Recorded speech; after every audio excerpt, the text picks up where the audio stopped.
Yang perdata gugatan ijazah Presiden ke-7 Republik Indonesia Joko Widodo di Pengadilan Negeri Surakarta, Jawa Tengah kembali dilanjutkan. Agendanya adalah putusan sela terhadap permohonan penggugat intervensi.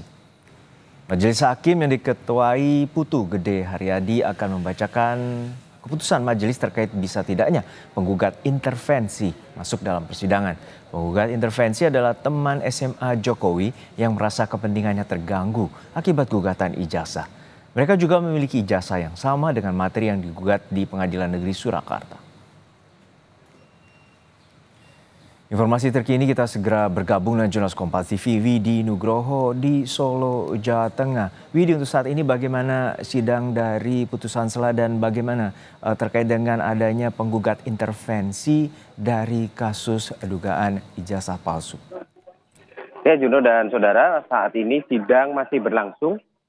Majelis Hakim secara bergantian membacakan putusan sela yang nantinya akan menentukan apakah penggugat intervensi ini bisa masuk ke pokok persidangan atau tidak. Karena memang sebelumnya sudah dilakukan persidangan dengan agenda tanggapan dari penggugat ataupun tergugat.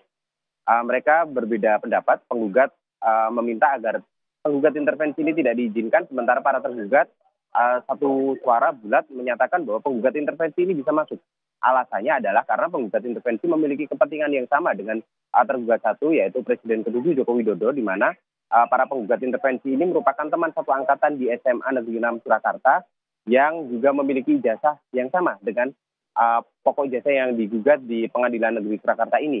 Dan mereka merasa perlu untuk masuk dalam persidangan sebagai penggugat intervensi untuk mewakili atau mengakomodir ribuan alumni yang memiliki ijazah sama dengan Joko Widodo. Karena memang dalam kurun waktu tahun pergantian nama dari SNPP menjadi SMA Negeri 6 ada sejumlah wisudawan atau sejumlah alumni yang juga memiliki ijazah yang sama dengan Joko Widodo. Dan atas hal ini penggugat intervensi ingin mereka juga bisa berpartisipasi dalam persidangan ini dan memperkuat dari tergugat ketiga, dalam hal ini SMA Negeri 6 Surakarta, yang digugat karena mengeluarkan ijazah yang digunakan oleh Joko Widodo dalam proses politik mulai dari wali kota, gubernur hingga menjadi Presiden Republik Indonesia. Ya, Widi, selain itu juga bahwa setelah putusan sela ini hakim memutuskan akan menggelar sidang dengan melalui daring. Apakah ada informasi terkait dengan putusan ini? Ya, memang Juno, sebenarnya proses persidangan ini dilakukan secara hybrid, artinya ada daring, ada juga luring. Dan untuk persidangan selanjutnya, yaitu agendanya adalah jawaban, itu nanti akan dilakukan secara daring, mulai dari jawaban hingga kemudian persidangan berikutnya yaitu replik dan duplik juga akan dilakukan secara daring.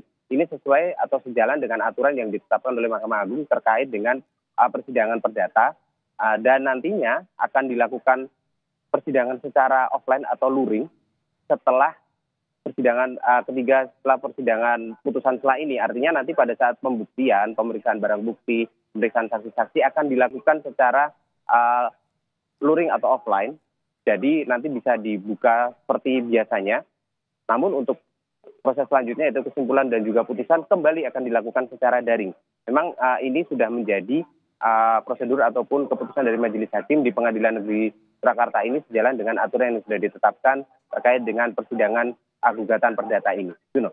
Baik, kita nantikan bagaimana sidang selanjutnya dan juga proses pembuktian nanti di persidangan terkait dengan dugaan kasus ijazah palsu dari Jokowi. Terima kasih atas laporan Anda, rekan Widi Nugroho dari Solo, Jawa Tengah.